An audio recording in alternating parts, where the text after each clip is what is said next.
Hello, I'm Sabrina Lamb, the founder and the executive director of the World of Money, the leading provider of immersive financial education for ages 7 to 21. Also powered by the YWCA of Metropolitan Chicago. Welcome to Money Talk. Here at Money Talk, we, meaning you and I, will have an interactive conversation with leading thought leaders regarding money, wealth, business, service, and so much more. Today, you and I will hear from and engage with a proud native of Flint, Michigan. As a serial entrepreneur, he started his first business at the age of 8. 30 years later, he created and developed more than 10 businesses, the majority of which have been catalysts for social impact. And as an avid angel investor, he is focused on fast growing, disruptive companies with a social impact component. He is intentional about mentoring and investing in founders from communities that lack access to capital. Let's welcome to the World of Money, Money Talk stage, a World of Money virtual teacher and the CEO of Quartz Water Source and the best-selling author of Making Money While Making Change. Welcome, welcome, Mr. Jonathan J.Q. Quarles. I'm exhausted with your bio. Sabrina. So Sabrina, I must say this before we get started. That introduction was amazing. I like how you started off with Flint, but I would say that was probably the second best introduction I've had, in all due respect. I was somewhere speaking last week, and the person that was supposed to introduce me didn't show up, so I had to introduce myself. So with all due respect, I would say that's probably the second best introduction, but thank you so much. You're very welcome. Listen, I've had to introduce myself too, particularly if the crowd wasn't with it, so I had to go. Anyway, that's another life. But anyway, so welcome. Now, I'm fascinating with the title of your book and your work, and to leave our audience with action steps. So we're going to have a conversation. And the book titled Making Dollars While Making Change, Jonathan. Now, what you talking about? How can you make change unless it's change in my pocket while making dollars? So why did you sit down and devote 3 months to this book? It takes a lot of energy to do so. Tell us about the process. Tell us why you were urgently committed to doing so. Yeah, so the book was a culmination of my life experiences. I grew up in Flint, Michigan. One time for Flint, where my father told me you can be whatever you wanted to be, and my father knew at a very young age that I was the type of person that I was going to actually chart my own path through entrepreneurship and business ownership. So I started my first business when I was 8 years old, and I'm about to turn 40 this year, the big 40, and I've been in business now, I guess, 38 years or 30 years, get my math right. And so, it was the book essentially was something that I've always wanted to write. I never thought I had the skills. I was never like the best writer growing up and things like that. But I knew I had real life experiences that translated and that created impact. And my father always taught me that, and I'm going to say this a lot today because my father is my hero. So a lot of people quote, Socrates and all these other wonderful philosophers and things like that. But I quote my father because my dad taught me that, the only way we grew up in poverty, the only way that we can get out of poverty is through actual self-determination, self-employment, and being able to employ the neighborhood, the hood is what we called it. And so, I just knew that I wanted to actually do something. And the only way that I can do it is actually to find ways to create streams of revenue at a very young age. And it's just been something that I've been doing for let's say 30 plus years. Now, Jonathan, poverty, that word is used a lot.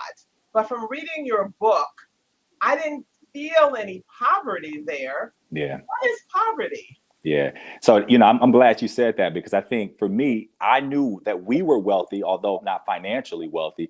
We were wealthy in love. I knew without a shadow of a doubt. And to this day, I still know that I grew up in a community, and that's why I love Flint so much, is that I had family members, friends. So the things that my parents couldn't do or provide, whether that was monetarily or the resources, I had a community. We never went without eating. Not one day did I have where we actually could not eat, because we had grandmamas, we had aunties that wasn't related.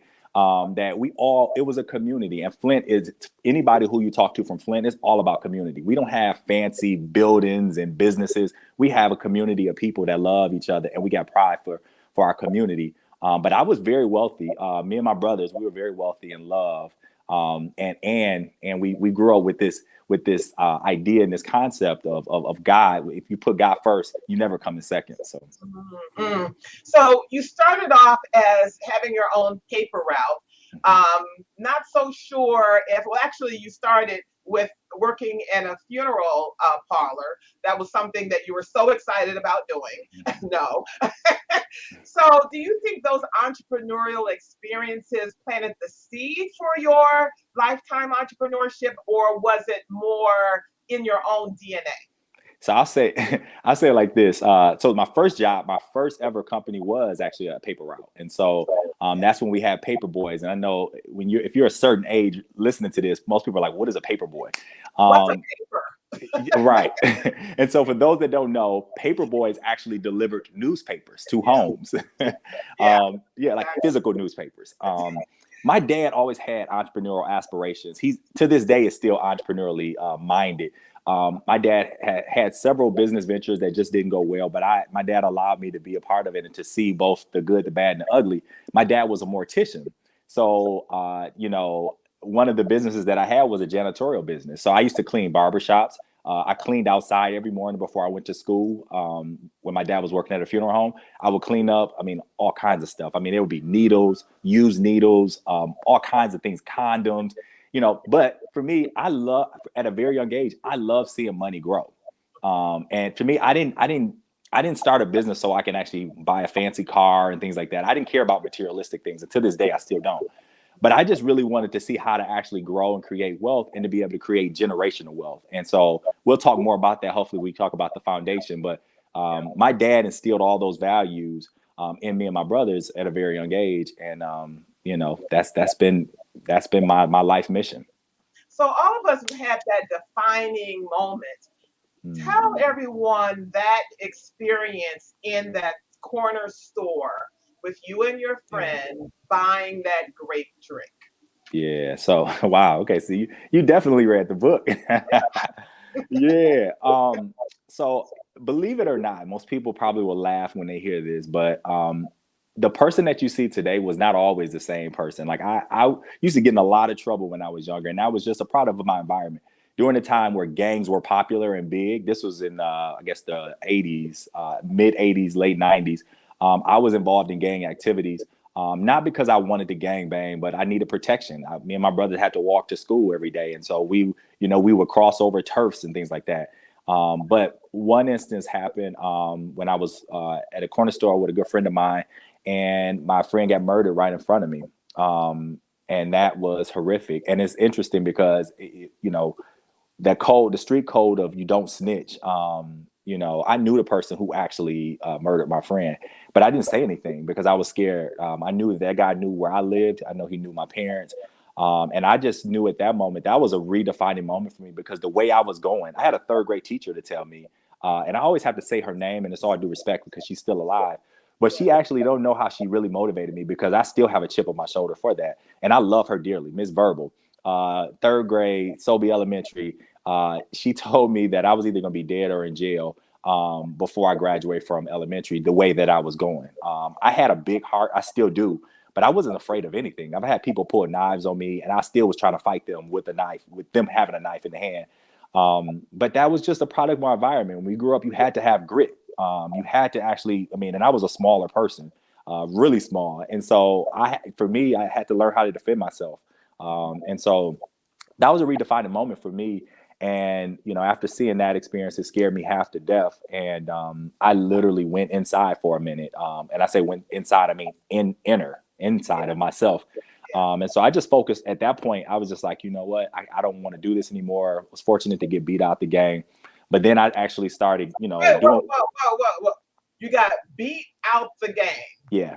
Tell us that story. How do you get beat out the game? Well, yeah. So without too much detail, it was a I guess you would call it a ritual thing. I mean, because the thing is, once you are a Crip or Blood or whatever it is, you are always a Crip or Blood unless you get beat out, and some people get beat out to death at that time. You have to show blood. Like a resignation email. Yeah, not quite. Um, but one thing that I loved about for me, part of the reason with the gang is that I was the kid at a very young age that used to watch gang movies and like mob movies. I loved the organization of how structured their business was, and there was repercussions for when you actually did things and were out of line. And those were a lot of business concepts that I learned, and I picked up on business easy as a very young age. We called it hustling.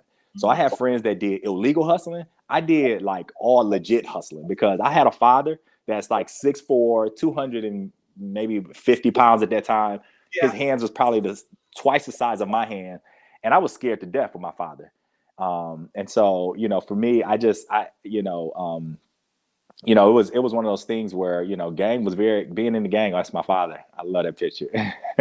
And so that picture actually was, I think, at one of the funeral homes that he was working at.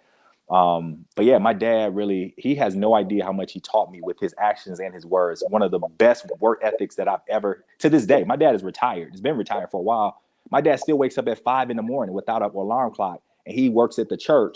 And my dad works harder than anybody I know. My dad is over 70 years old and still pushing. And so for me, I'm like, I want to at least be 50% of what my hero is.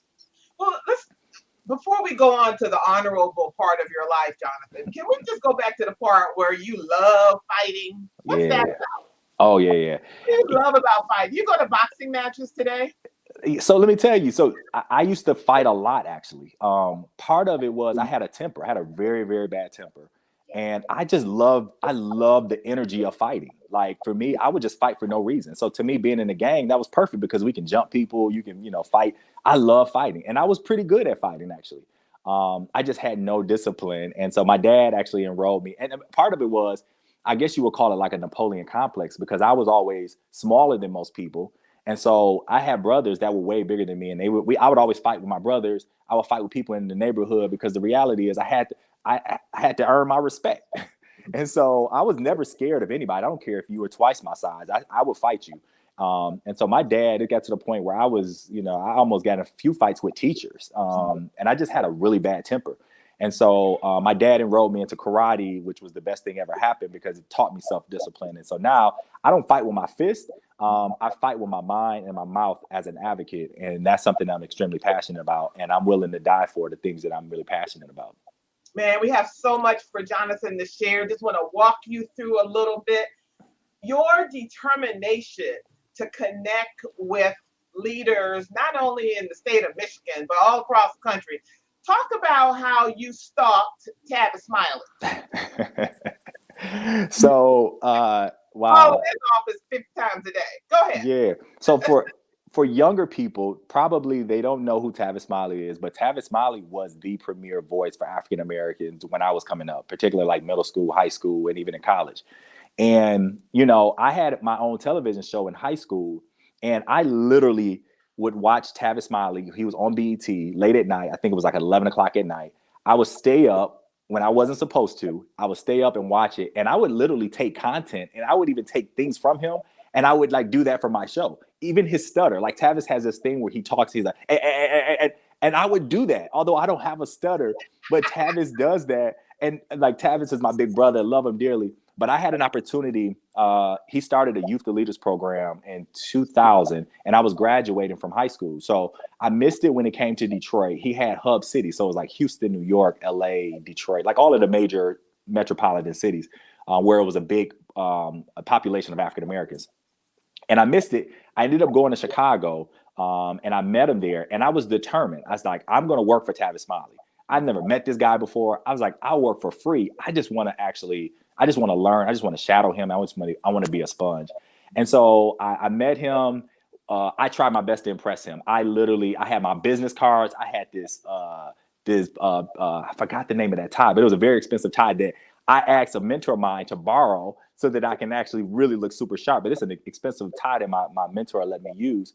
And so President Barack Obama was there, and he was on the panel. I auditioned to be on the panel, and I literally was the person like, let me answer all the questions. And I was just trying to impress Tavis. And so Tavis noticed me. We took pictures. I got a chance to meet. At the time, President Obama was not the president. He was just a state senator.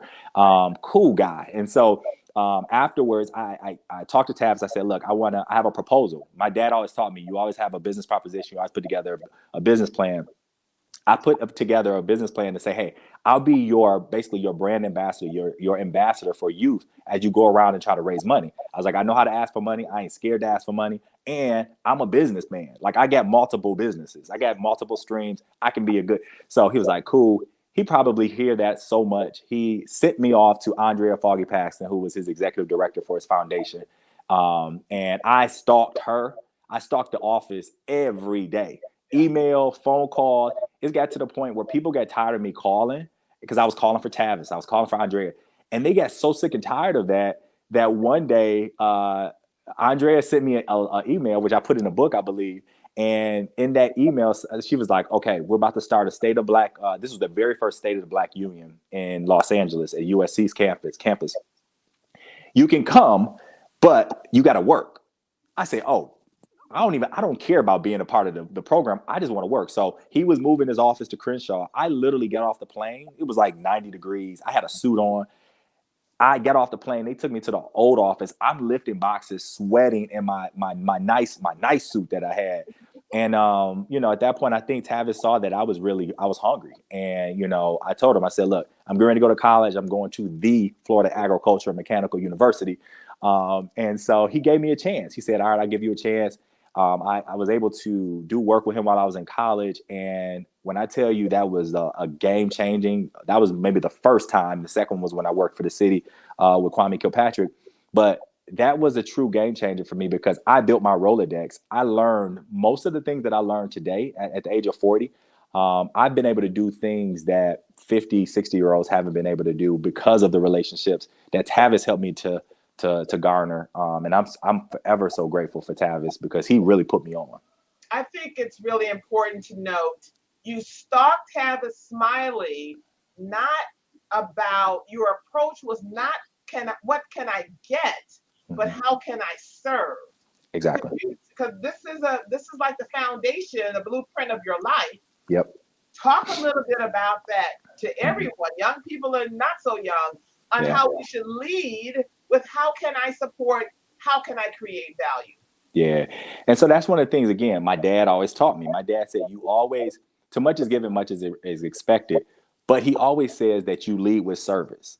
That was something that he always did. He's like, it's not about, is that if you want to grow up and be a business owner for just to make money, then you're doing it for the wrong reasons. You have to understand what your purpose and your intent is and what your passion is. And that's one of the things that my dad taught me at a very young age. And to this day, that's what I tell my daughters. That's what I tell anyone who I mentor, always lead with value. So with all my clients that I have clients in 7 different countries and pretty much 20 states in the United States. I always whenever I onboard my clients, I'm usually providing them with high value without even getting paid in the beginning, because I want them to see that there is a value add. And I do the same thing with people that I consider my mentors. It's a two-way street. Like, it's not about what you get. That's why for me, making dollars while making change is the motto. And I'm hoping that when I wrote the book was to be able to marry that people that are entrepreneurially minded or people that actually are businesses, that is not just about a single bottom line. It's about what are you doing to impact people and the planet. Double and triple bottom line business models is what should be the new model for every business around. Let's head on down to FAMU. Florida A&M University in Tallahassee, Florida. And so you were rooming with you applied for about 100 scholarships, got about $100,000 in free money, and then you got extra $100,000. So tell us about your roommate from Nigeria and how that opened up the world to you. Yeah, Ade, that's my man. And I hope he's watching this. So Ade, I love him dearly. He was my first roommate. We were in a scholarship house. And Ade just came from Nigeria. And so Ade couldn't even drive. He didn't know how to drive. a car. But he was very smart. I mean, he was a double major, computer science and electrical engineer major. And he went to school to get an education and to graduate. I went to school to get an education, but I partied. And so for him, I remember coming in late most of like freshman year. I was always out. I was like a socialite my freshman year, but I took care of business too. And so Dave, we had this thing where everybody had a turn to cook and clean throughout the week. And so it was beautiful because we had about 17 guys in the house. You had people from Haiti, Trinidad, Bahamas, Louisiana, Chicago, Flint, Florida. I mean, we had people from all over, and we all lived in the same house. So we got a chance to taste all those different cultures. We even had a 4 feet tall guy named Dennis who was from England, and he couldn't cook worth nothing. He couldn't cook. I can't cuss on here, but he couldn't cook.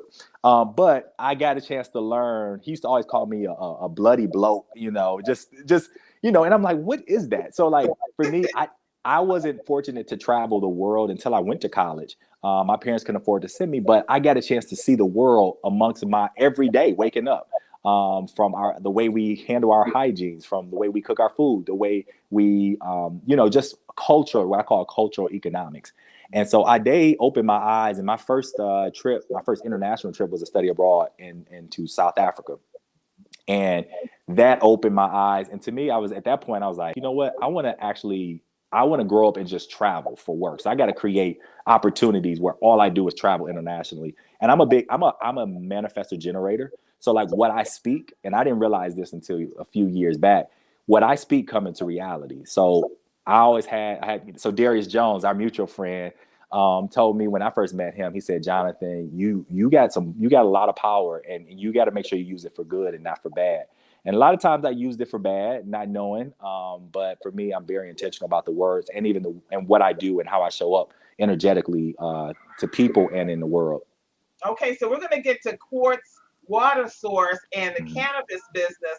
But first, talk to us on how you started to investing in land and became the vendor representative for FAMU, creating vendor deals on campus, while everybody else is at the student government eating. Yeah. Now I'll say that our student government was actually it was a big deal. I mean, people got when you're in student government at I don't know about all HBCUs, but at FAMU you get paid. You got a stipend every month, and it was like the popular kids. Like we're not like traditional universities where it's like if you play sports you're popular. Like at FAMU and probably most historically black colleges, you're popular when you're like smart, when you're about your business, and you're a leader. Like that's what we pride ourselves in. Like real world stuff. And so, I'm sorry, what was the question again? I'm sorry. So you started to invest in land, and how did you you created some deals with, I think it was Coca-Cola, being the vendor representative on FAMU's campus, and you were able to generate revenue as a result of that. Yep. It's this thing I used to always say, just leveraging relationships. I was a Coca-Cola scholar, which was one of the scholarships I received. And as a Coca-Cola scholar, you had opportunities to get internships for Coca-Cola that was in their headquarters in Atlanta. So I got a chance to intern for them.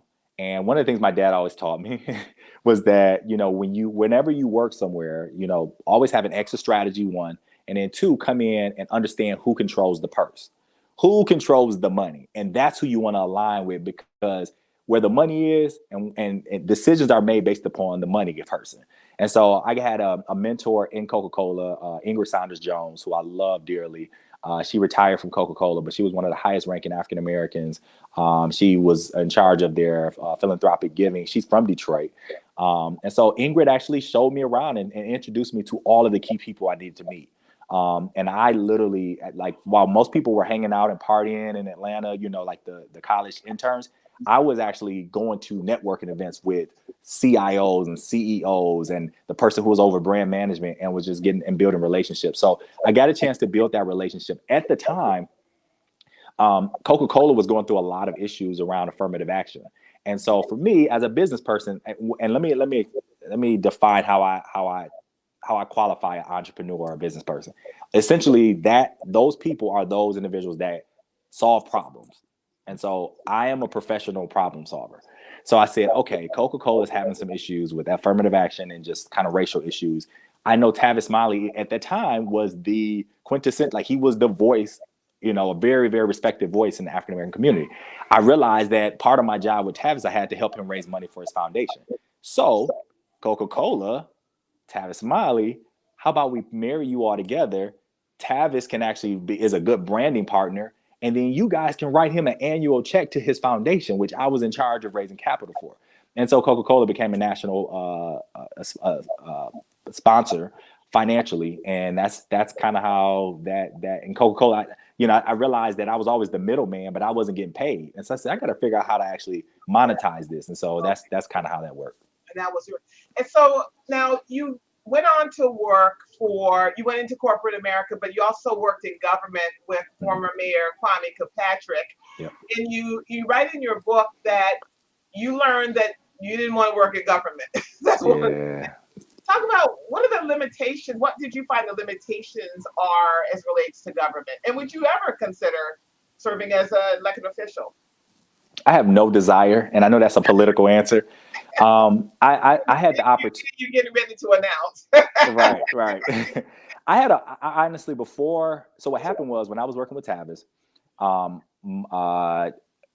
Kilpatrick, late mayor of not late, but the former mayor of Detroit. I interned for him when I was in high school, when he was a state legislator. So he remembered who I was. I actually interned for him also when I was in college one summer. And so he called me and said, hey, man, I'm getting ready. I got reelected my second term. It was a really tight race at that time.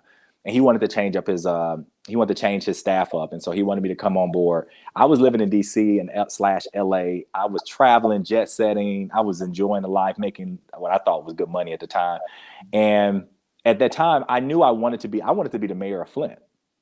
When I was in college, the reason why I interned for Kwame Kilpatrick is because I wanted to learn how, what a mayor does and how to actually do that for my city of Flint. So I had opportunity to come back home. I wasn't really excited because I don't like the winters in Michigan. The only thing that was really making me happy was the opportunity to really learn how to actually run municipal government, or to see it and to be exposed to it, and to be close to my parents, because before then I left and never came back. I went to school and I was just enjoying life. I was hanging out, Thanksgiving break, Christmas break, in friends' houses all over, United States. And so I'm grateful that I had an opportunity to do that. I learned so much. And what I realized is that this is what Kwame always used to say, that there's two people that are true public servants. That's elected officials and teachers. Those are the highest callings. Because those are the most unappreciated and the most abused. I mean, you can do everything right and still be wrong. You can never make everybody happy. And then your whole life is all about so forget about having a family. And so for me, I realized that I wanted to have a family. And if I ever considered running for office, that would be when my kids are literally out of college, set up, hopefully married, have their own family. But I don't. Even then, I'm like, and so, can you hear me? Yeah, I can hear you. Now I can hear you and see you. Hello? Yep. You're good. You're good. Jonathan, you're good. I see Hello? you. Yes. Uh-oh. I see you. I see you. Jonathan.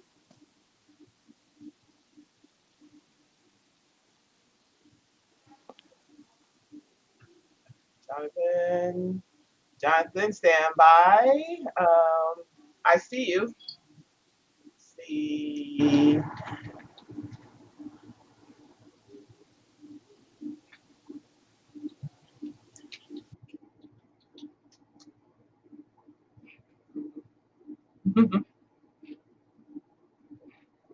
Jonathan will be right back.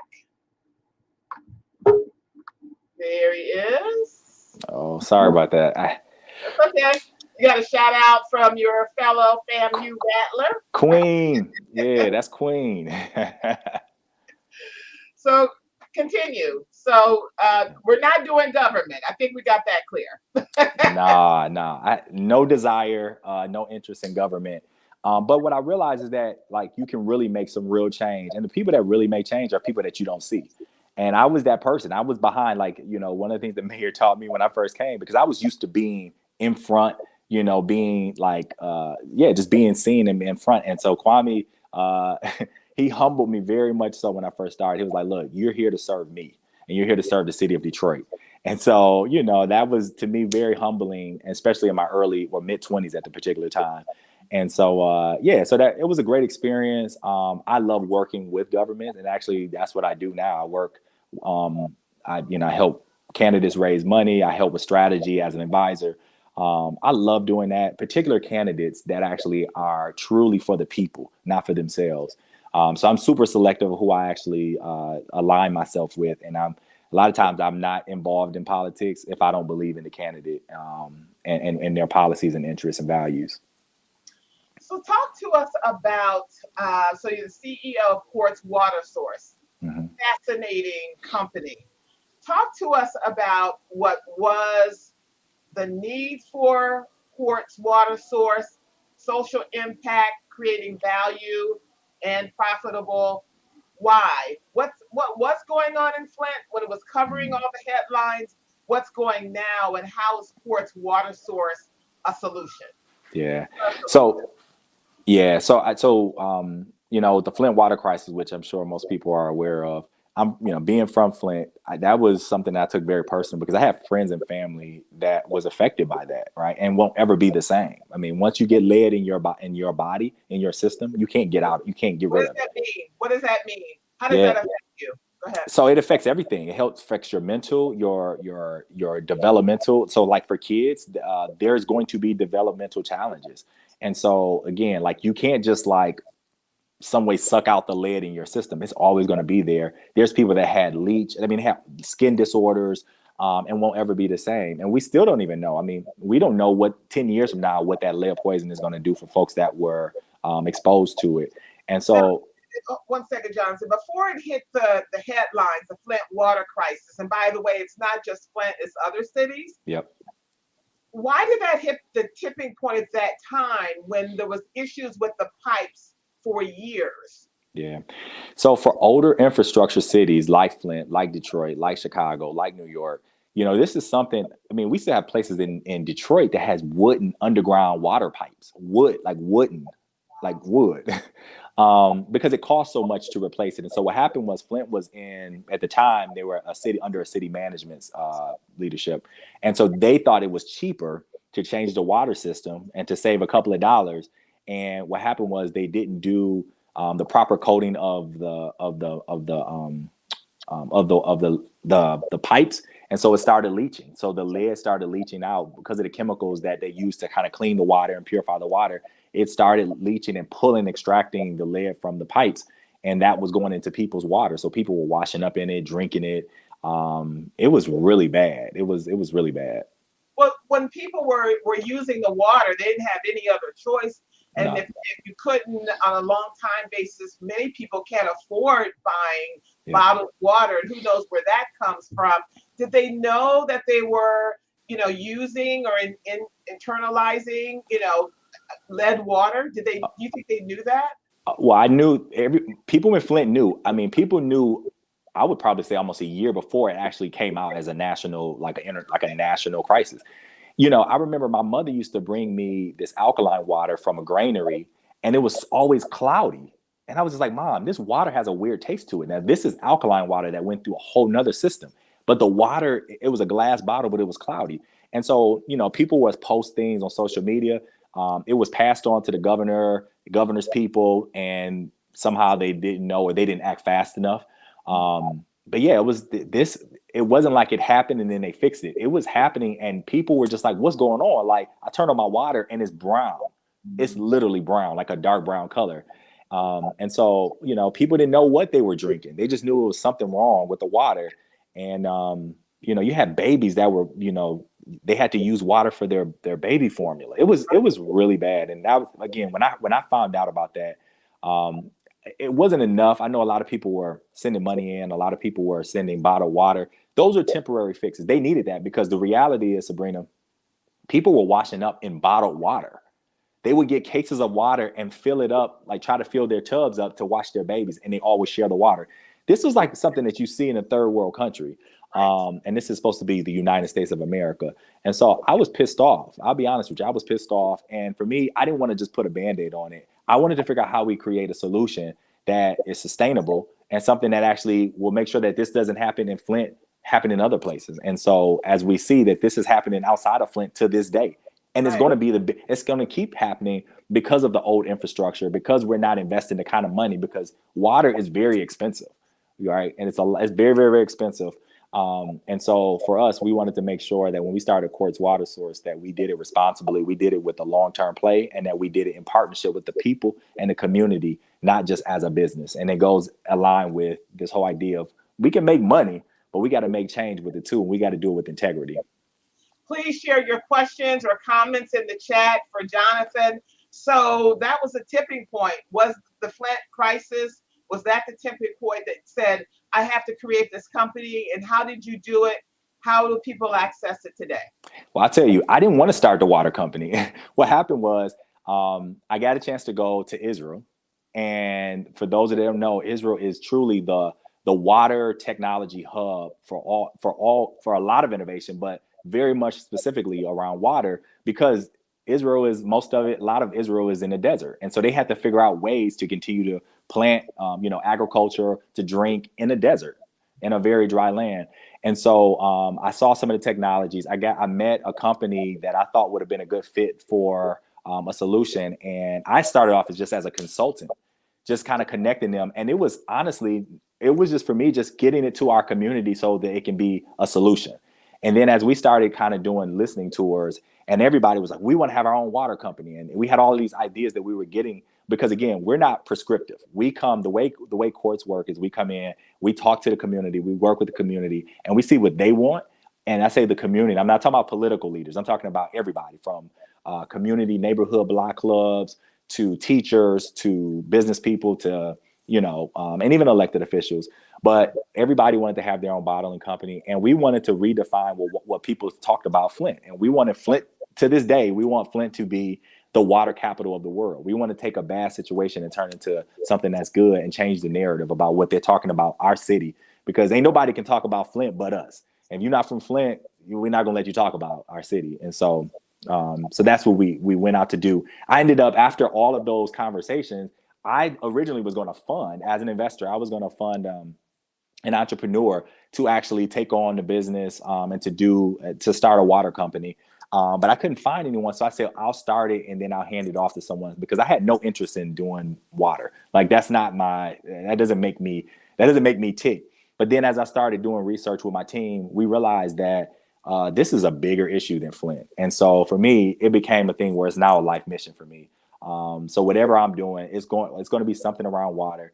And if I'm not a part of the solution here in the United States, in the islands and in other countries that are suffering from the lack of access of water or clean water, I want to be a part of that in every way, as an advocate, as a service provider, whatever I can do.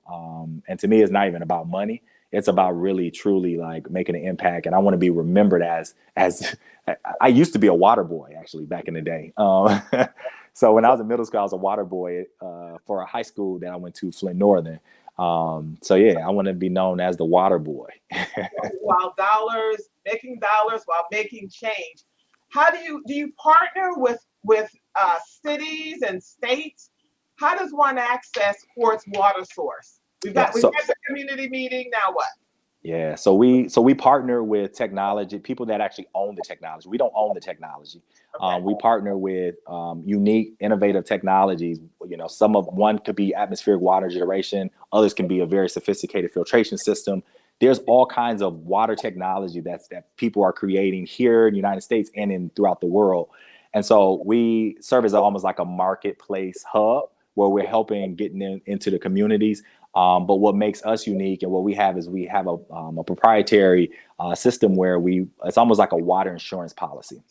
And so that's what differentiates us from others, because again, we don't own the technology. And so we get the technology to the communities that need it. But what we found during the pandemic is that there's a lot of communities that need this technology, but they can't afford it, right? Places like Flint can't afford to drop six figures for a water system that they don't need at that particular time. So what we did was we set up a model where you can actually pay up annual premium, similar to what you would do with insurance. And when you, but when you actually have water issues, whether it's through natural disaster, which we see that's happening through global warming, you're able to tap into your insurance policy, even though the machines are not paid for. You're able to tap into your insurance policy, and within 24 to 48 hours, you have access to thousands and thousands of gallons of water that can be created by just air and solar. So, what cities are you concerned about when it comes to water? Cities with older infrastructure, one, and then also cities that name names. Which city? Oh, so Philadelphia, New York, places in most of the older cities. So Midwest, the East Coast, a lot of the older cities that had booming older infrastructure, right? So a lot of places down south, more newer infrastructure, like the Atlantas and Dallas. Those are new infrastructure, but places with older city infrastructure, places in South Carolina, Alabama, things like that. Those are the places that really, and places that has a high probability of getting hit with hurricanes and all kinds of natural disasters, like, throughout Florida, throughout Texas, Mississippi, things like that. In New Orleans, not New Orleans, but Louisiana. So you meditate in the morning and then you have at least 6 glasses of water before you begin your day. Where do you access your water source? So I have a Berkey. It's a water purifier in my house. So I utilize that, and primarily, so that's where I get most of my water source from. But I drink a ton of water. I drink about 1.5 gallons of water per day. And so, I love water. It's particular, and I'm a water, like, what do you call it? A water snob. So I'm very particular. I can taste water and like, I can tell if it's good or not. Like, some people can do that with wine and all that. Water, a good, clean, crisp water with a good profile. I can tell you what that is. So when you're traveling, you have your filter with you? I don't. So when I travel, I love Fiji water. Okay. I love Fiji. Fiji is like my number one. If I can't get Fiji, then I'll probably do some kind of alkaline water. But yeah. Interesting. So you've also invested in cannabis. Yes. I'm hearing from friends in this sector or very interested in this sector, having the inability to access those corridors, access the capital. Why did you decide to turn your attention on cannabis? Yeah. So I'll say this. I was never really a consumer or a big enthusiast of cannabis before Michigan became legal, and I started seeing trends of a lot of mom and pop. Well, first of all, the cannabis industry, us Black folks, we created the culture and made it popular and made it what it is to this day. And we continue to do that with everything else that we do. But I saw a lot of these mom and pop and a lot of people that's gone to jail and that was out, but they couldn't get the felony off of their record. And now this became legalized. And then you have these people that's coming from all over, from Canada, California, Colorado, coming into Michigan, buying up these places, buying up buildings, pushing, Detroiters and other Black and brown people out of a business that they've been doing, whether it was legal or illegal. But now it's legal. And so I said, I want to do something about it. So I started talking to a few of the bigger cannabis companies. And we have this thing called social equity, which anybody that's in cannabis familiar with. And to me, social equity is just like a buzzword, because most cannabis companies don't really adhere to that. They write a check to a nonprofit and they're like, okay, that's our community service.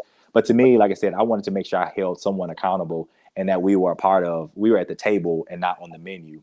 And so one of the companies, Pleasantries, which is a company that was responsible and with integrity, I pitched them on an idea. I said, look, I want to be a part of it, but I also want to be an investor. And I want to be able to have strategic investors. And particularly, strategic investors are going to be people that look like me, so that we are able to be at the table and be able to influence and create positive change for our community. And so, so we started doing that. And that's how I got involved in cannabis. And so I've been working with several different cannabis companies after that. as more on the consulting side. But yeah, it's a good business. I think it's starting to get oversaturated here in Michigan, but not in other places that it's going to be legal or recreational soon. And so I'm looking into other different things now, like psychedelics, mushrooms, the farming of that. I have a good brother that actually is helping me to better understand and learn more about that. And it's going to be something that's become that it's a lot of medicinal properties, and that's what I love about it. And that was what I loved about cannabis, is that I didn't realize that it really has a lot of good things to help people from a health standpoint. And so I was like, oh wow. And so there's some things in mushrooms that truly is going to be, I think a lot of pharmaceutical companies are going to is going to get big on mushrooms, because it's proven that it's helping a lot of diseases like Parkinson's disease and diabetes and things like that. So yeah, I mean, it's something I'm exploring right now, and at some point I'm going to probably invest in it before it gets too popular. We're going to be wrapping up shortly, but you said that you were a water connoisseur. Are you a cannabis connoisseur? I wouldn't say that. No, I mean, I know my product. I know the companies I invest in. I know those products. Again, I don't do it. I consume, but more so just to understand the product. But I don't really love. To me, I have a different kind of high. Like I said, I meditate. I do a lot of other things that gives me a very natural spiritual high. Being around beautiful people gives me a natural high. Traveling is a high for me. So yeah, I don't consume on a regular. That's not really my thing, but just more so for R&D, I guess. I have 3 wrap-up questions, unless our audience has questions for you. What did your 3 beautiful daughters teach you about making dollars while making change?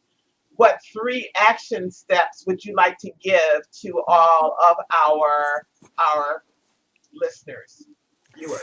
Wow. So that's loaded. So, whenever I hear my daughters now, I'm surprised they haven't come up to my room yet.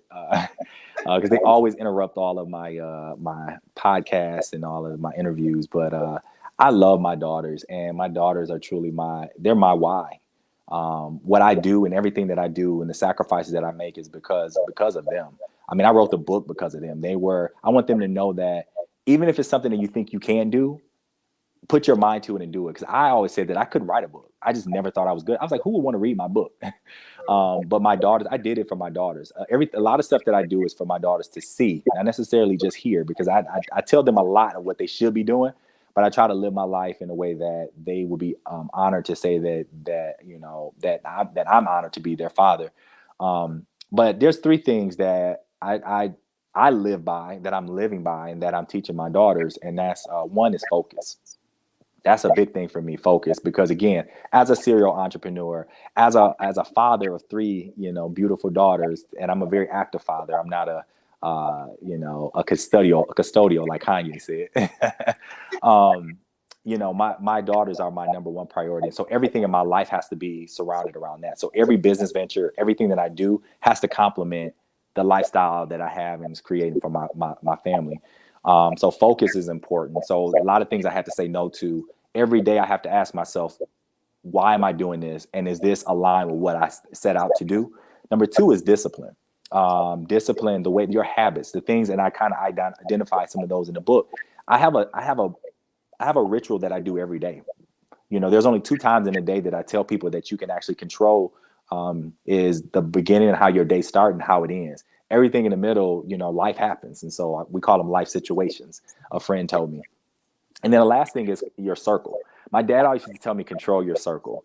And I've learned that, particularly in the last 2 years, how important your circle is. And I've purged a lot of people in my circle because, sometimes you just grow out of touch and things like that. And it's all good. It's all love.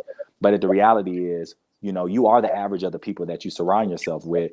But then also in the rough times, in the good and bad times, you really see who your real people are. And for me, I only want good energy people. I want people that I aspire to be, or that inspires me, and vice versa. And I want people that's smarter than me. I don't want to be the smartest person in my group. And so I control my circle. I don't let a lot of people in my circle. In the past, I did, because I thought I was a people's person. But after people use you and get everything they need from you, like they said, they get all they can, and then they can. So yeah, so it's been beautiful to be able to be in a place where I'm only around people that love me and I love them, and people that, like I said, I look to and I'm like, wow, like you really are unique and you really are interesting. And it's something I can learn from you. Most people I feel like I can't learn from, not most, but there's some people that used to be in my life that we just had a good time, but I never learned anything. I didn't grow. They never held me accountable for anything. And to me, I'm turning 40, and my 40 is about to be a whole nother level. I'm about to manifest some amazing things, and it's not about me, but the stuff that I'm going to be doing through me, through what God has provided me with, and the gifts, is about to be revolutionary. So if you don't hear me and see me on social media, it's because I'm in the lab cooking up some stuff, and every day I'm working on something to make sure that when it's time for me to leave, that my legacy lived way beyond my physical years here. So, Jonathan, how did you feel mentoring World of Money moguls who were, learning from you throughout America, from the United Kingdom and Senegal? What was that experience like for you? I heard from them, but what was your experience? it was an honor. I really, so everything that I do, so there's like certain buckets, right? So I say no to a lot of things now. I didn't used to do that before. I say no. What I don't say no to is young people. If I have an opportunity to talk, work, mentor, or to just listen and to serve young people, that's what, to me, that gives me life. That keeps me young. And the caliber of students that you all had in your program, wow. I mean, I was like, man, I feel like I need to be taking notes from y'all. I mean, it's very, very talented people. Well, I remember there was one gentleman who, I told him, he was like, I challenged him to sell me. No, I think he was challenging me to sell him a belt, because I told him, I said, I can sell a used toothpick. And I've always have. And so he challenged me on the spot, and we just had a really good time. And I want to hopefully keep in touch with him. But there's some really good students, and I hope that I can be involved and stay involved. And with our foundation, which I want to say before we leave, please. My dad wanted to start this foundation, the Quartz Family Foundation. We launched it on his birthday last year, December 29th, with our re-release of the new content of Making Dollars While Making Change. But the Quartz Foundation is going to be to serve and to give to young people all over the world. We're going to be the Gates Foundation at some point, but right now we're starting off small, and we want to make sure that it's real work that we're doing, not just giving them scholarships. We're giving them wraparound services. We're connecting them to mentors. We're helping them with technical assistance, and then we're going to actually help them with long-term planning. So that's when we're going to probably talk to you, Sabrina, because half of the scholarship that we give them is going to go to long-term retirement savings. So whether that's through crypto, whether that's through stocks and mutual funds, but we want to teach them as entrepreneurs. It's one thing to have a business, and we'll give you a stipend for that, but we also want you to actually know to start planning ahead. For me, I was planning for my kids' college graduation when I was in college, freshman year. While people were buying new cars, I was actually, with the money that I was making on real estate and everything else, I was putting it in 529 plans. And so my kids will be able to go to college if they want to. I'm not opposed to them not going, because I want my kids to be business people. So I want them to start their own business. I have an entrepreneur fund for my kids so that they can start business, lose money, and to see how it is to lose money, and to figure out how do you learn those lessons, because the best lessons to learn are when you make failures. Wow. Okay. How can everyone reach you? Give us the information. Yeah. So you can reach me, my website, Jonathan, JONATHAN. Quarles, QUARLES.com. So JonathanQuarles.com. And on there, all of my social handles are there. Jonathan.Quarles is Instagram. Yeah, all of my social handles are on my personal website, with all the other stuff that I'm doing and working on. So JonathanQuarles.com.